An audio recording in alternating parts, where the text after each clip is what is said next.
What's going on, everyone? It is Dottie here, your host on The Progressive Vibe.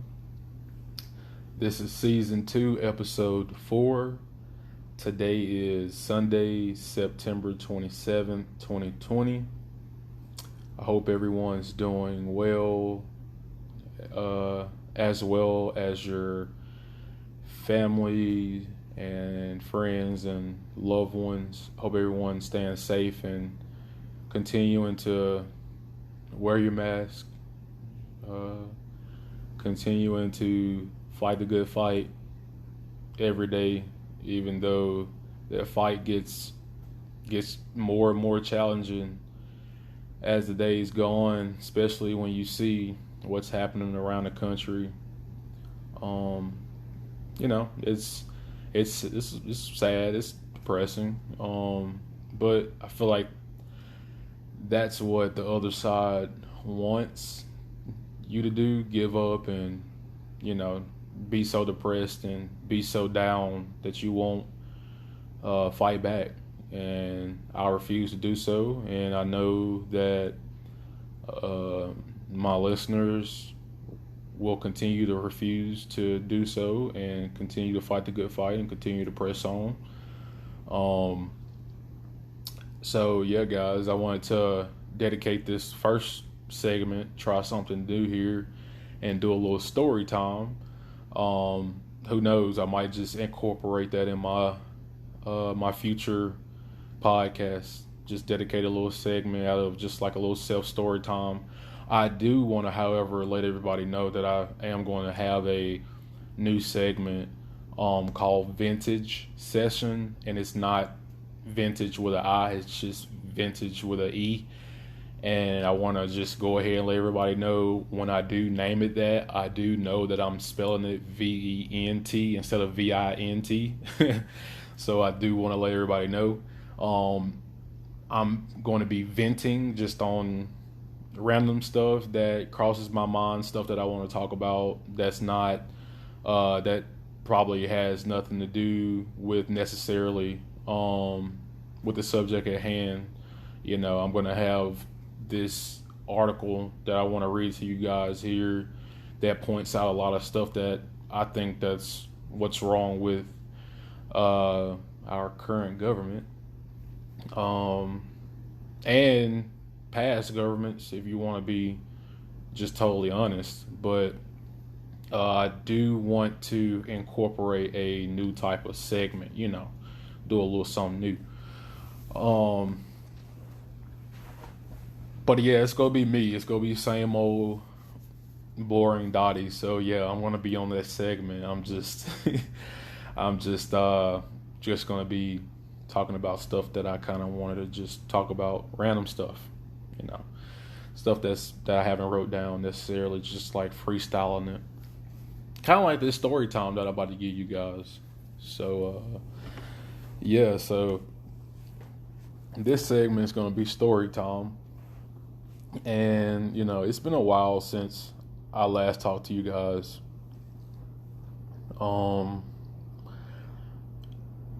it was a reason behind that, actually. You know, I know I'm not the fastest person to upload a podcast. I don't even have like a regular schedule that I make on, which I'm going to get into during my story time to make up for that. But yeah, guys, I live close to the Gulf. I live in Alabama and I live close to the Gulf. So if you guys didn't know or not, it was a pretty, pretty big hurricane that hit down here, Hurricane Sally, and it was pretty intense. I'm not even gonna lie to you. It was pretty intense. I was not expecting it to be as intense as it was. It kind of caught me off guard, honestly. But nonetheless, I'm okay. Everyone that I know and everyone that I'm around, they're okay. Uh, thank God. Um, but yeah, it was definitely a lot more than what I thought it was going to be. It actually changed course. So that was a bit surprising, and it kind of slowed up. I think it was traveling about 5-10, which is still pretty slow, but it was traveling about 5 to 10 miles per hour. But as soon as it started hitting the area where I live in, it slowed down to about 2 miles per hour.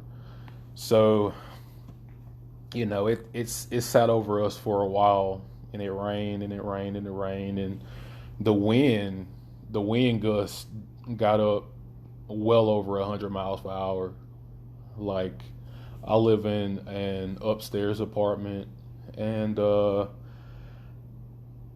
just looking out on my balcony through the windows, it was like something I'd never seen. Like, it was crazy, you know.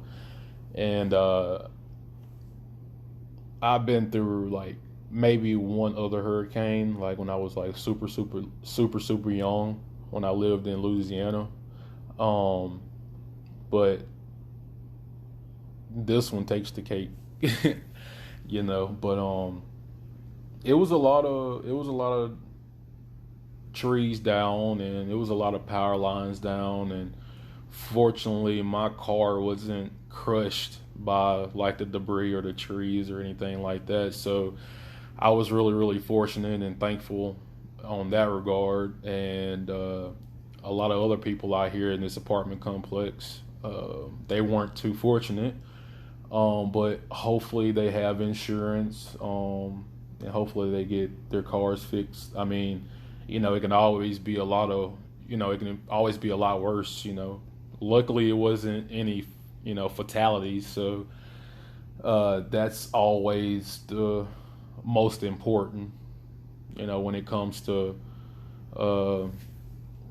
things in life, is protecting your life. You can always replace other valuable things, but you can't, replace your life. So, I do want to say though, shout out to all the linemen that were on the power, because the power went out down here, and I think we were out of power for probably 3 days. I live behind a lot of businesses, so I'm thinking that this was one of their areas that they got called in to kind of patch up and fix first. So, but nonetheless, I heard that Alabama Power and other power companies from out of state came down. I think like over 17,000. I think. Maybe I don't have the numbers right in front of me, but maybe I might be exaggerating just a little bit. But it was at least in the thousands, I think, of extra linemen that came in to help, the linemen down here to help restore power.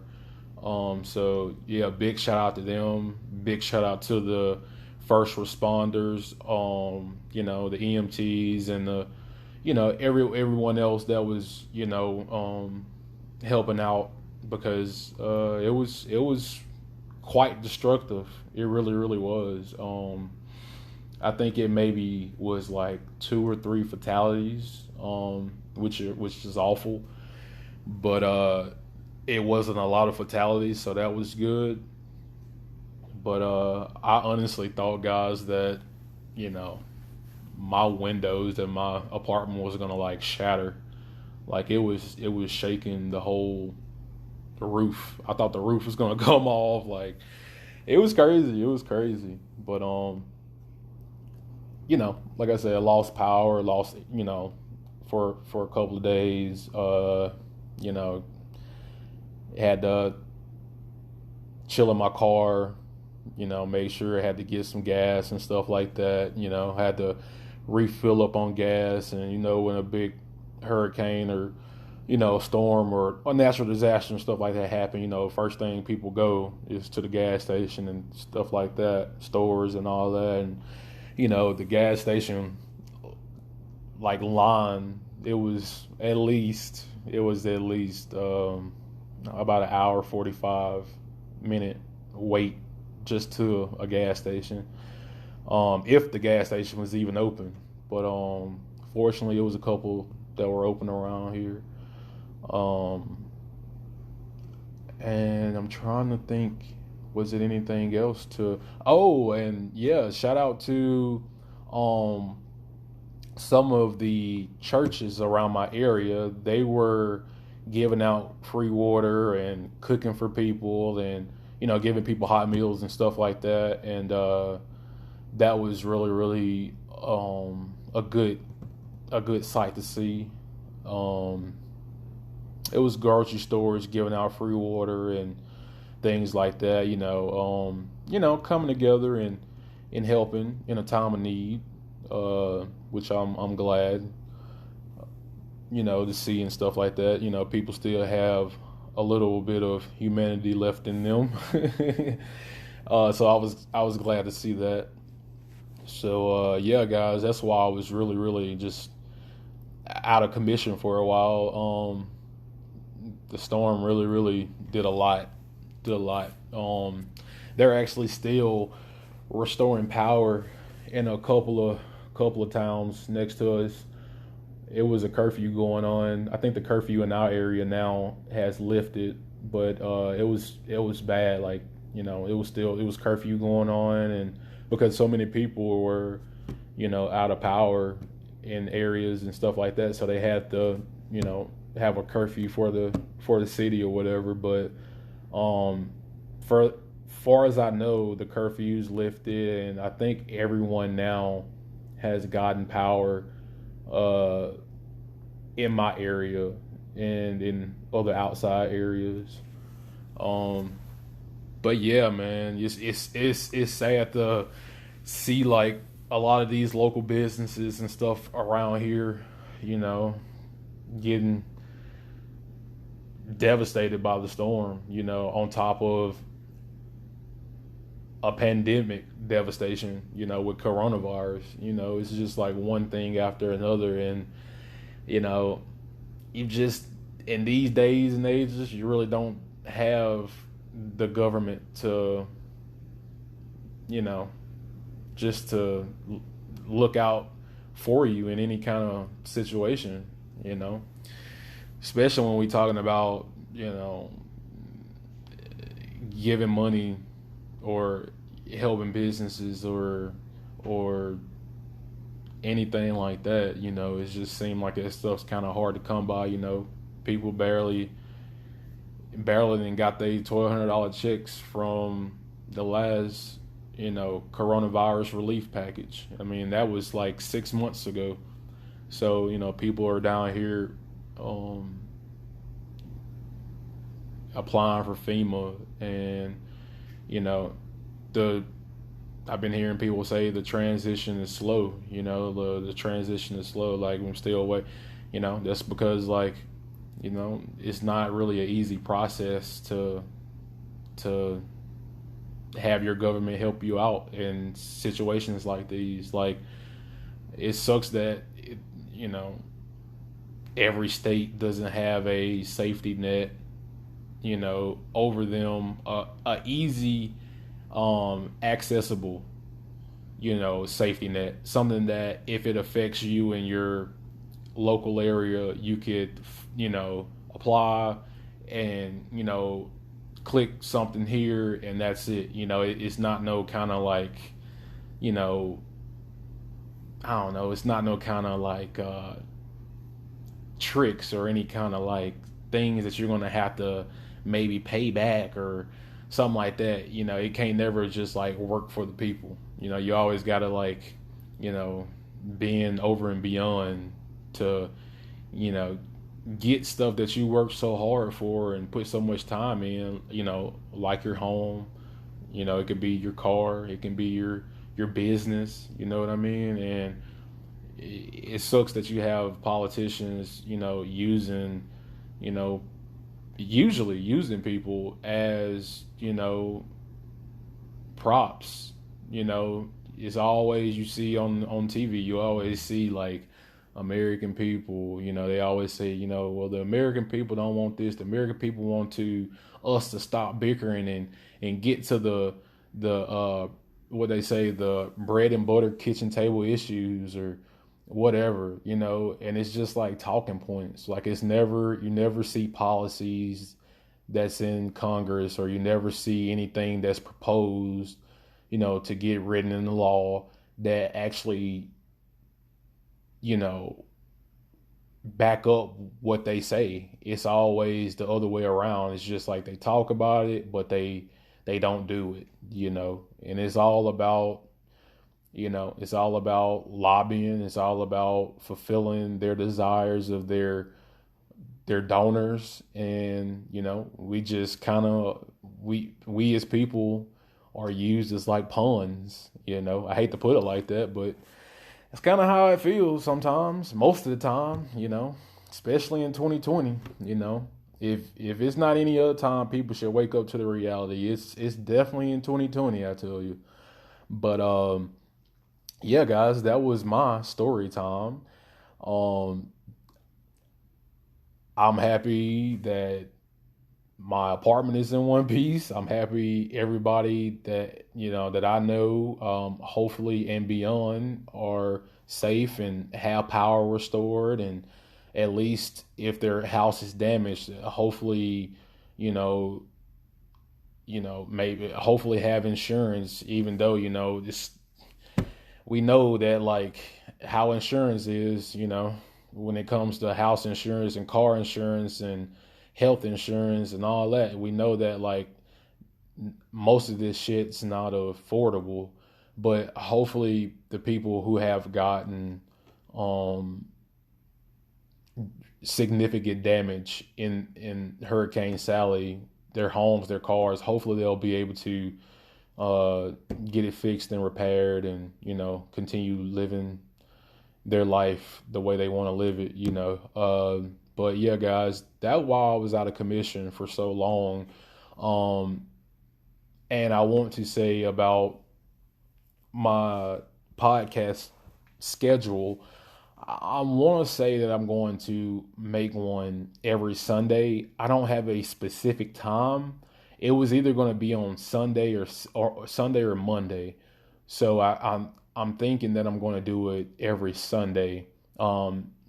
That's the plan, and that's what I'm going to try to abide by. So yeah, guys, be looking for a new podcast every Sunday. That's usually one of my days that I'm not doing anything or not too busy, and I'm off. So Sundays is what I'm going to aim for to release new podcasts.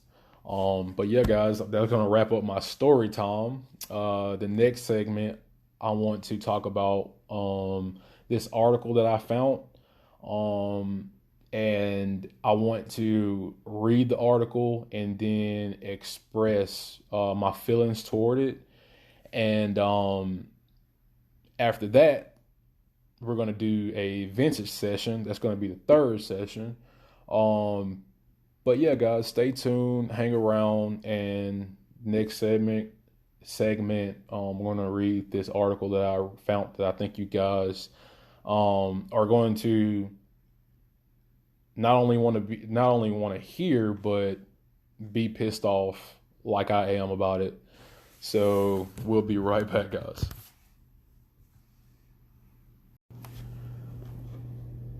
Hey guys, we're back here on the Progressive Vibe with your host Dottie. Thank you guys for continuing to check me out each and every time I upload a podcast. Again, I'm gonna really make it a point to have a set time and schedule. I just appreciate you guys checking me out whenever you can. It really means a lot. But yeah, guys, I did want to transition a little bit from the first segment. I have an article in front of me right now. I was reading and it caught my eye. It was by the Physical Times, and the title of it reads, Pentagon used coronavirus funds to military supplies. And, it just got me thinking like, you know, all that money that got appropriated, by Congress. They tell the Pentagon this is money used for coronavirus supplies, and they turn around and they use it for military supplies. So pretty much going behind, or not really going behind. I mean, just doing it for real. Just not doing what Congress say and doing the other way around. I mean, I don't really think President Trump or any of the current people in Congress, majority, really care, honestly, on both sides. I mean, not only on the Republican side, but on the Democrat side too. You know what I mean? But nonetheless, I'm going to read this article because it really highlights what Congress, what the government really cares about at the end of the day. Not really worried about giving people money to help sustain themselves, meaning paying rent, groceries, because maybe the job that they're working at has cut their hours. I don't know. It can be numerous of things, but yet we see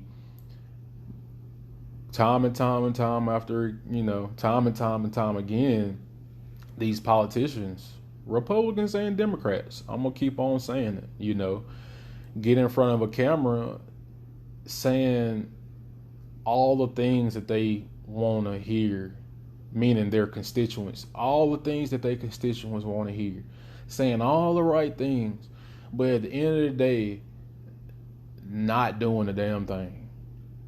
And that's pretty standard. That's been the standard, honestly, for I don't know how long. It definitely wasn't just this administration. It was the last administration to a certain degree, and it was from the last administration. It was, it's just a trickle down effect, and I really wish that we had more people in positions of power that are average-minded, everyday type people. You know what I mean? Not no phony people, not no people that's gonna be lobbying for their donors because the only thing they looking out for is to line they pocket with money. I just wish it was more people, because we got a few that's in Congress right now that's trying to fight for us, that's trying to propose policies that resonate with the vast majority of folks in this country, but unfortunately they are the minority when it comes to having power in the government. I hope that's going to change as the years go on. I hope people have gotten the memo, but only time will tell, I guess. But I'm going to go ahead and get into this article and let you guys kind of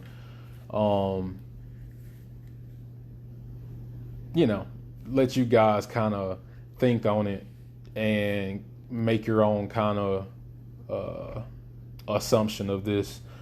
So it says right here, article by the the Fiscal Times. It says title Pentagon used coronavirus funds for military supplies.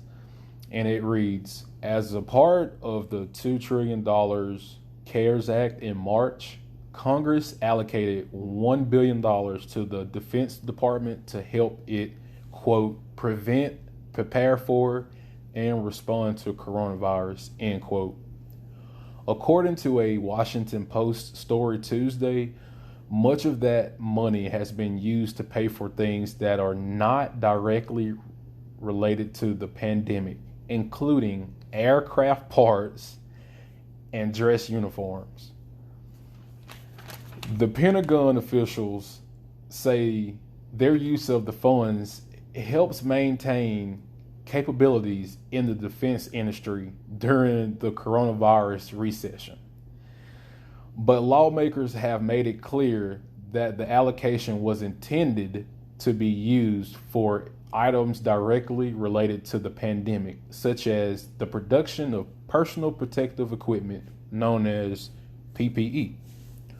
According to a report from the House Committee on Appropriations cited by the Post, the quote expectation was the department would address the need for PPE industrial capacity rather than execute the funding for the defense industrial base, end quote. The reproposing of the money illustrates just how hard it is to ensure that trillions of dollars in the coronavirus relief funds are used properly. The Post, Aaron Gregg, and excuse me if I'm pronouncing this person's name wrong, Yagna Torbati report says, quote, the $1 billion fund is just a fraction of the $3 trillion in emergency spending that Congress approved earlier this year to deal with the pandemic. But it shows how the blizzard of bailout cash was, in some cases, redirected to firms that weren't originally targeted for assistance. It also shows how difficult it has been for officials to track how much money is spent, and in the case of Congress, when changes are made. So, end quote. So, I don't know what you guys took from that, but what I took away from it was you got money that could be going to average Americans out here. I don't care if it's $1 billion. I don't care if it's $500,000. I don't care if it's $100,000. I don't care if it's $5,000. The fact that that money got appropriated by Congress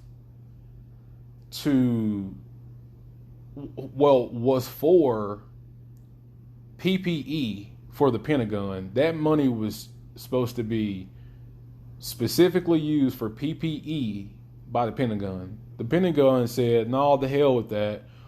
We're going to spend this on aircraft parts and dress uniforms. So this money, that $1 billion, went to other stuff. You know what I mean? And only thing Congress sitting up here saying to me in this article is, or the people who appropriated this money, and that means Democrats and Republicans, the slap on the wrist. Like, well, that money was intended to be for PPE only. And, it's wrong that they did that. But other than that, it's like, what are you going to do? Like, you're not going to do anything. And, meantime, you got folks out here that's unemployed, People losing they jobs as we speak. Like the unemployment rate has the last time I checked, it slowed down, but it's still climbing. Like it's still people being unemployed that has to file for unemployment. Um, and again, it's not what 1.5 million a week like it was, but I'm the last time I checked, it was about 500 to 800,000 people a week who still who are filing for unemployment, and that's a big deal. You know what I mean? People out here losing their jobs. Um, Unemployment has been cut. You know, people are being evicted from their homes. You know, people hours have been cut at their jobs, and this country continuing to act like things are normal, and normal life just is going, just everything normal is just going like go on. You still gonna have to pay your rent at the end of the month, and if your landlord decide to go up on your monthly rent, then so be it. Even though it's a pandemic going on, even though unemployment is the biggest that we've seen it in at least my time. And you got stuff like this. You got Congress and the Pentagon like playing patty cake with each other over where $1 billion of money that's supposed to be used for PPE are being used for completely different things. And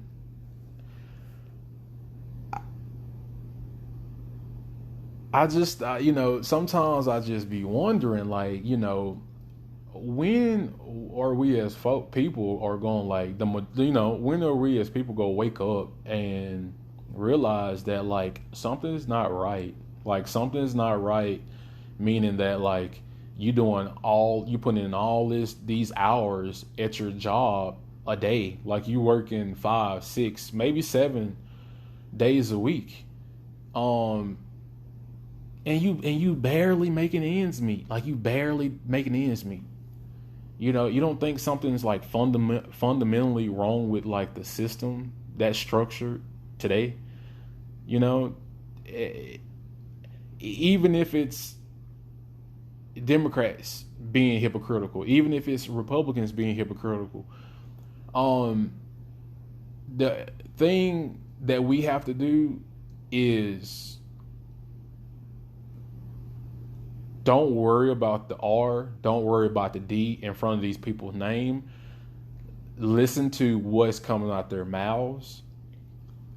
Go look on their web pages if they are a representative of the state, if they are a senator, if they're a governor, secretary of state, mayor, so forth, so forth, so forth.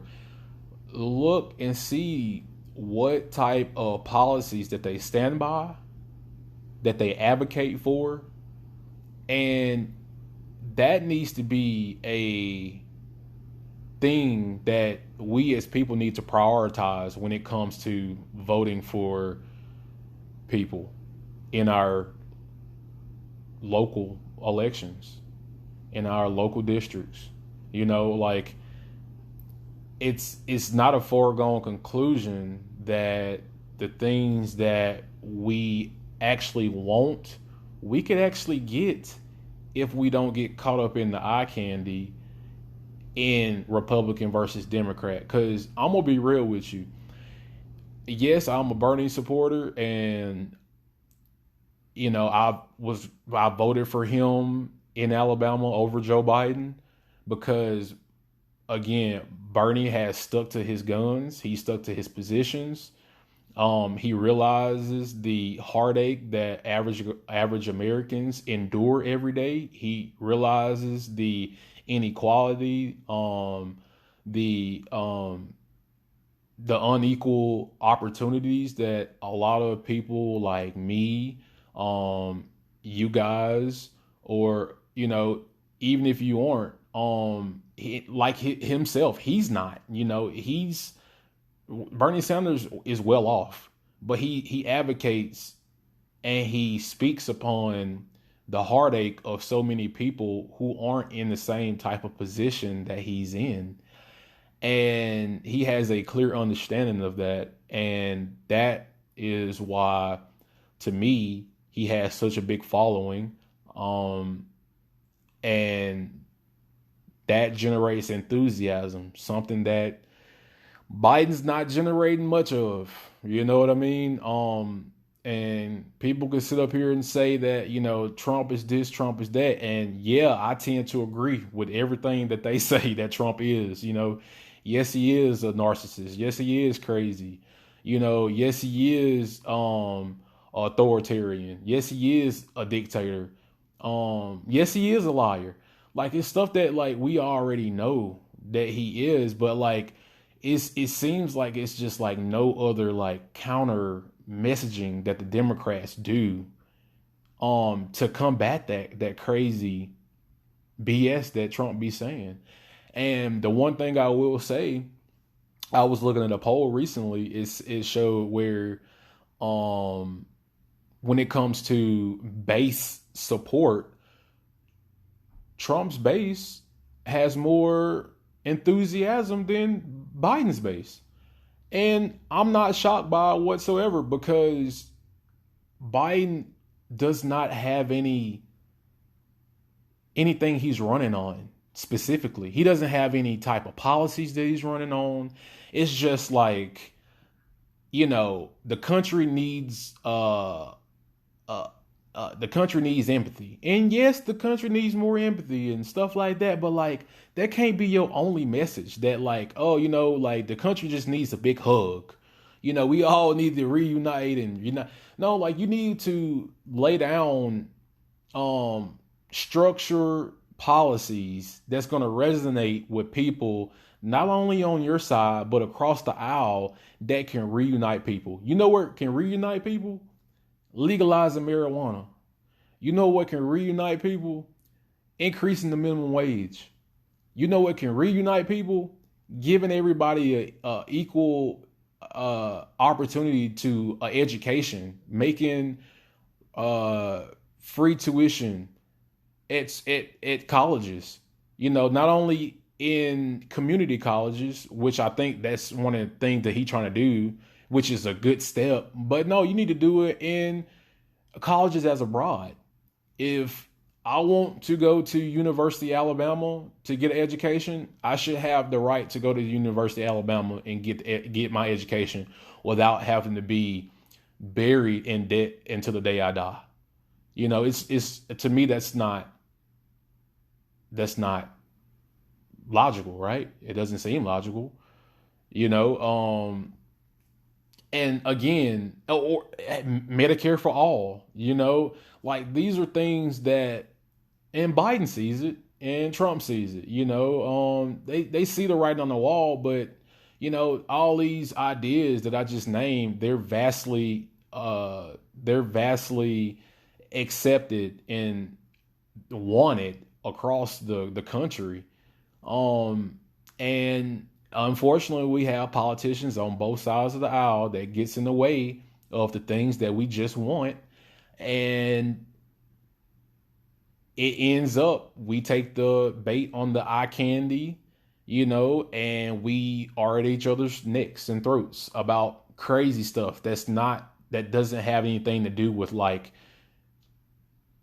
impacting your life positively. You know what I mean? Like, the stuff that I see on cable news most of the time is just like nonsense.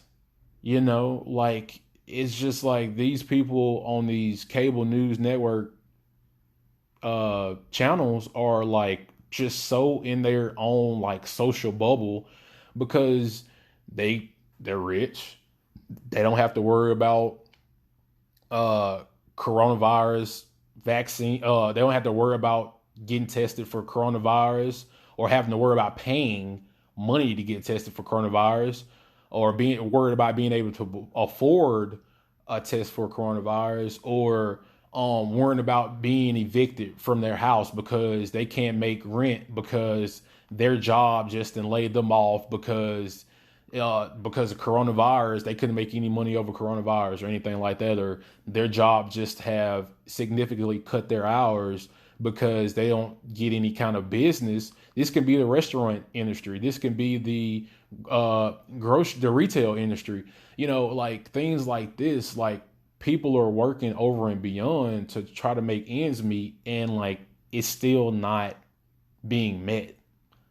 And I just kind of wonder, like, when are people going to like understand that, like, it's a game being played in Washington. And unfortunately, I hate to call it a game, but that's what it is. It's a game to these people. So, if we're going to treat it like a game, then we have to put the right people in office who are going to change the game for the better for all of us, not just, the wealthy folks. you know um I just I you know I again, I don't really have anything else to. That's what I took away from all that. Not that, the yes, we know that Congress always have bill appropriations, always have bills ready to go for military spending, for law enforcement spending. Um, we already know this, but yet we continue to take the bait on these crooked politicians because we don't want to go for the other side, or whatever the case may be. And we take the bait and we continue every year to complain about stuff that we had the opportunity to fix, but we just never do, you know? We just never do. So I wanted you guys to take that article and um just think about that. You know what I mean? Like, is anything that I said about that, was I wrong for feeling that way when I read about that article? Was I wrong for feeling that way when I read about that article? Or was it, you know, am I just looking at it through one way? Or is it a reason why, the Pentagon, the military, uh, which again, United States has the richest.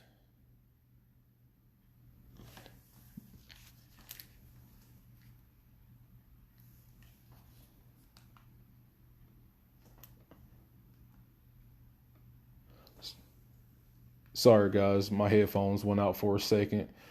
But as I was saying, the United States has the richest military in the world, and so for them to, again, it was $3 trillion that got appropriated by Congress. But $1 billion of that went to the Pentagon for PPE usage. And the military, the Pentagon, decided, no, we want to, put more money in the military.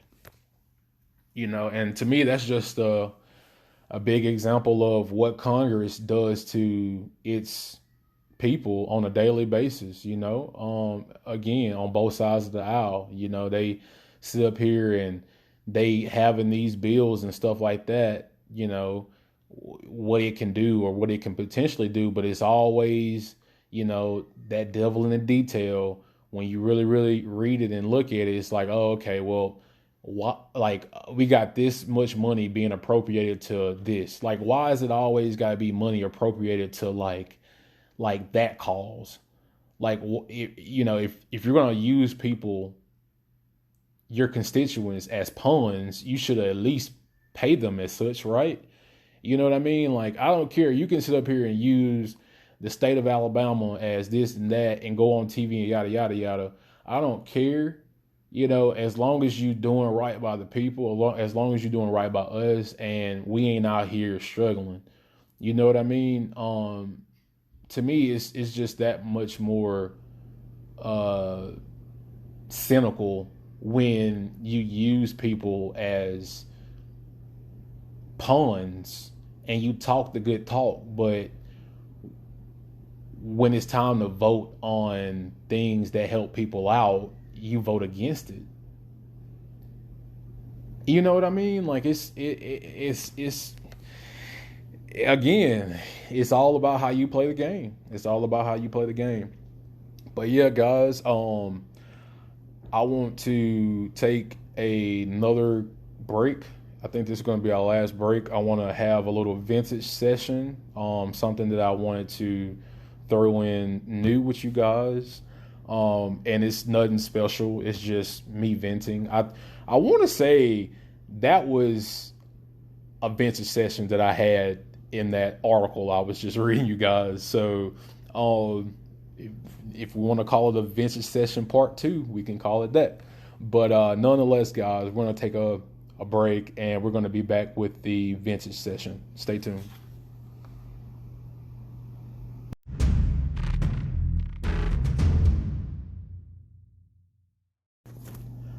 What's up, guys? We're back here on the Progressive Vibe with your host, Dottie. This is the vintage session. I'm going to jump right into it. I want to talk about getting registered to vote. If I'm not mistaken, National Registration Voter Day was last week, I think. If you haven't gotten registered to vote yet, you should get on that as soon as possible. Time's ticking. If you need to get registered to vote, I got you. You can go to vote.org, vote.org, vote.org to get registered. It will take about 2 minutes. It will ask basic information such as your first name, your last name, your street address, your city, state, zip code, date of birth, email address, and phone number. Below the registration sign-up tab, you can see a list of the 50 state rules, the deadlines, and the voter process. So right up under there, as soon as you type in voter.org, right up under the registration, you could see a tab that shows all 50 states on the rules and the deadlines and the register to vote process. So it's super handy, super easy. If you have a Facebook, they got a tab. It's right up under your profile that says Voting Information Center. And again, from there, you can register to vote. And you can also check your voter registration. So I'm pretty sure anybody that has a Facebook already knows that. But again, it was just something that I wanted to have in my little vintage session because apparently it's so many people every year that don't register to vote just because they simply believe that their vote's not going to count, that it won't matter and all that. I'm here to tell you, it's really, really not going to matter when you got somebody in office. I ain't going to say no names, but when you have somebody in office that don't believe in democracy, don't want to do mail-in balloting during a pandemic where so many voters are kind of terrified to go to the voting center to go vote. I mean, you don't think you have a voice now.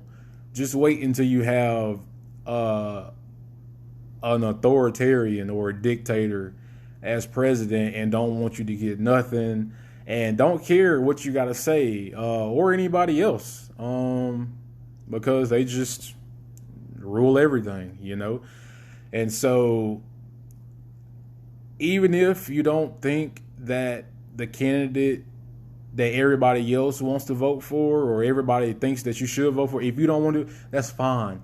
But you still should go vote, Even if you don't vote for the same candidate as me or whoever, you still should go use your constitutional right and let's go vote. Because if we don't have people out here voting for these changes that we're so desperately trying to get out here, that we so desperately want, that we so desperately complain about every year about not having, I'm here to tell you, if you don't vote, then it's going to keep on happening, because it's a lot of other people that feels the same way as you do and are not going to vote. And that's the problem. I think it was this year. I think it's like maybe 95 million people who haven't gotten registered to vote in this country. 95 million. That's a lot of folks. That's a lot of folks. So please do not be one of those folks. If you need to check your voter registration, again, if you're on Facebook and you need to check your voter registration, all it will ask for is your first and last name, plus your date of birth.